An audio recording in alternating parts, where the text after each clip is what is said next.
اعوذ باللہ من الشیطان الرجیم بسم اللہ الرحمن الرحیم اللہم صلی علی محمد.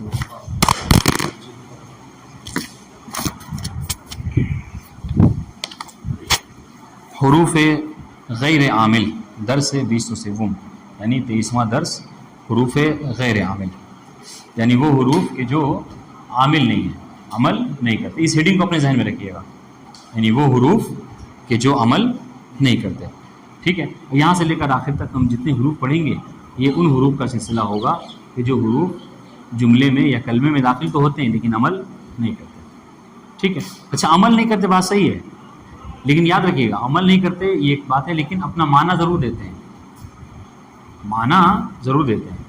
ٹھیک ہے، نہ پھر لانے کا کوئی فائدہ نہیں، جو ان کا کام ہے وہ ضرور کرتے ہیں. کیا مثلا کہیں پہ ربط دینا ہو، ٹھیک ہے، جو معنی جو جس کا ہے وہ انشاءاللہ بتائیں گے.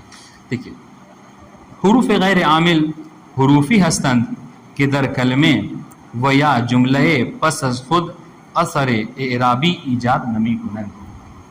ترجمہ پہ غور کیجیے گا. حروف غیر عامل وہ حروف ہیں کہ کلمے میں یا اپنے بعد والے جملے میں، ٹھیک ہے، کلمے میں یا جملے پس از خود یا اپنے بعد والے جملے میں اثر اعرابی ایجاد مکنند، اثر اعرابی ایجاد نمی کنند، کوئی اعرابی اثر ایجاد نہیں کرتے. یعنی کیا مطلب؟ یعنی کوئی اپنے بعد والے کو کوئی اعراب کے لحاظ سے کوئی چینج اس کو نہیں دیتے. جیسا کہ اس سے پہلے تھا ہے نا اللہ قادرن، یہ جملہ تھا، لیکن جب اس پر انا حرف داخل ہو گیا تو اب کیا ہو گیا؟ اب اللہ نہیں رہ گیا، اللہ ہو گیا، ان اللہ. واضح انشاءاللہ. تو یہاں پر کہہ رہے ہیں کہ یہ جو حروف ہیں یہ کوئی عمل کے اعتبار سے کوئی اعراب جو ہے وہ تبدیل نہیں کرتے. ٹھیک ہے، کوئی اثر اعرابی ایجاد نہیں کرتے ہیں. واضح انشاءاللہ. پھر سے دیکھیے حروفی ہستن حروف غیر عامل وہ حروف ہیں کہ در کلمے جو کلمے میں یا جملہ پس از خود یا اپنے بعد والے جملے میں اثر اعرابی ایجاد نمی کنند، کوئی اعرابی اثر ایجاد نہیں کرتے، کوئی اعرابی اثر پیدا نہیں کرتے ہیں. مطلب کیا ہوا اس کا؟ سنیے گا. اس کا مطلب کیا ہوا؟ مطلب یہ ہوا کہ کلمہ یا جملہ جیسا ان کے آنے سے پہلے تھا ان کے آنے کے بعد بھی رہتا ہے، کوئی تبدیلی نہیں. بات واضح؟ اور یہ حروف یہ مندرجہ ذیل ہیں، حروف عطف، حروف استفہام، حروف تفسیر الی آخرہ. ہم یکے بعد دیگر ہر ایک کی تفسیر پڑھیں گے. ٹھیک ہے. سب سے پہلے حروف عطف کسے کہتے ہیں؟ کا حروف عطف دو یا چند کلمے و یا جملے را بے یک دیگر متصل مسازن. سنیے گا. دیکھیے اس لیے میں نے ابتدا میں یہ جملہ کہا کہ ٹھیک ہے کہ کوئی اعرابی اثر یہ نہیں کرتے، لیکن ان کا کام کیا ہوتا ہے جملے میں یا کلمے میں، یہ سب ہم ایک کے بعد دیگر پڑھیں گے. ٹھیک ہے. تو سب سے پہلے حروف عطف کے بارے میں پڑھ رہے ہیں. حروف عطف کا کام کیا ہے کہ دو یا چند کلمے، دو کلمے کو یا دو سے زیادہ کلمے کو وہ یا جملے را یا جملے کو کیا کہتے ہیں؟ بے یک دیگر متصل میسازن، ایک دوسرے سے متصل کرتے ہیں. میسازن یعنی بناتے ہیں، لیکن یہاں پر ترجمہ صحیح ہوگا کیا؟ میسازن یعنی جملے کو بناتے ہیں. ٹھیک ہے، یعنی ایک دوسرے سے کیا کرتے ہیں؟ اتصال پیدا کرتے ہیں، ایک دوسرے سے ان دونوں کو جوڑتے ہیں. وہ آنہا عبارت اندر اور یہ نیچے ہیں. ٹھیک ہے. ہم نے کل اگر اس کی مثال پہ آپ غور کرنا چاہیں، وہ مارکر ہے علی شان؟ کیا ہوا؟ ٹھیک ہے، کوئی بات نہیں، ہم مثال پڑھ چکے ہیں، دہراتے ہیں، آپ ذہن میں ہوگا آپ کے. ٹھیک ہے. انہوں نے کیا کہا؟ حروف عطف دو کلمے میں یا دو کلمے سے زیادہ میں. ٹھیک ہے. دو کلمے کی مثال جاء زید و سعید. ٹھیک ہے، یعنی آئے سعید اور زید. تو یہاں پر دو کلمے ہیں، ایک سعید اور ایک زید. ان دونوں کلمے کو میں آپس میں ربط پیدا کیا. کس نے؟ حرف واو نے. ٹھیک ہے. یہ دو سے زیادہ کلمہ بھی آپ فرض کر سکتے ہیں، جاء سعید و زید و بکر، دو سے زیادہ کلمہ ہو گیا. تو ان سب کو جوڑ دیا کس چیز میں؟ آنے میں. یہ سب کے سب آئے ہیں. ٹھیک ہے. مثال ہو گئی دو کی.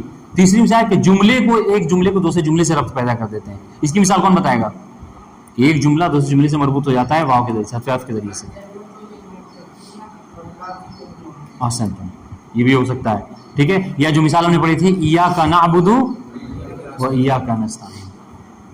واضح ہے؟ ٹھیک. تو یہ سب کی مثال ہو گئی ہے نا. ایک دو کلمے کو, ٹھیک ہے, یا دو سے زیادہ کلمے کو یا جملے کو جملے سے جوڑتے ہیں. سنیے سب سے پہلے کون کون سے حروف ہیں؟ یہ واو ہیں جو اور کا معنی دیتا ہے, ہم نے مثال پڑھی, ٹھیک ہے. فا پس کا معنی دیتا ہے. ثم اس کے بعد کا معنی دیتا ہے سپس کا. ہم نے آپ کی خدمت میں جب ہم نے پڑھا تھا تو بتایا تھا فا اور ثم میں کیا فرق ہے.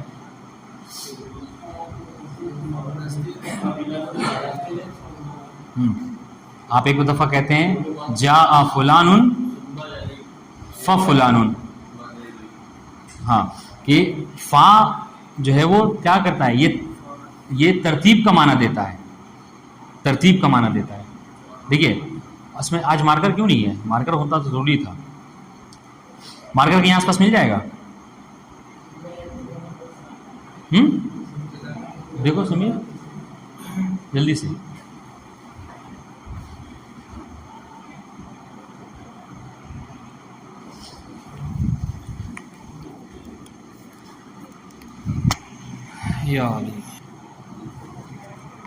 دیکھیے یہ تین جو کیا ہے